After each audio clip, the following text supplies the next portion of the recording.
ఇన్స్టాగ్రామ్లో ఈ రెసిపీ చూసి ఇది ఇంట్లో ట్రై చేద్దాం అనుకున్నాను. రిజల్ట్ ఏంటంటే చివరి వరకు చూడండి.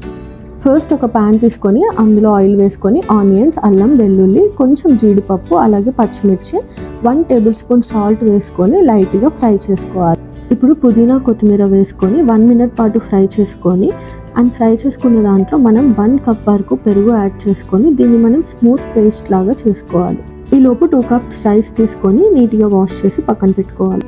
నెక్స్ట్ ఒక ప్యాన్ పెట్టుకొని అందులో మనం ఆయిల్ ఇంకా గీ వేసుకొని బిర్యానీ మసాలా, అలాగే ఒక చిన్న ఆనియన్, అలాగే మీడియం సైజ్ టొమాటో వేసుకొని ఫ్రై చేసుకోవాలి. ఇందులోనే కరివేపాకు, కొంచెం పసుపు, అలాగే 1 టేబుల్ స్పూన్ ధనియాల పొడి యాడ్ చేసుకొని మిక్స్ చేసుకుందాం. క్లీన్ చేసుకున్న మష్రూమ్స్ వేసుకొని ఒకసారి మిక్స్ చేసి అందులో 1 టేబుల్ స్పూన్ కారం వేసుకొని ఒక 2 మినిట్స్ పాటు కుక్ చేసుకోవాలి.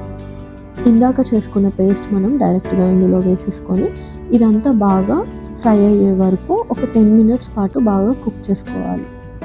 10 మినిట్స్ అయ్యాక మనకి ఇందులో నుండి ఆయిల్ అంతా పైకి వస్తుంది.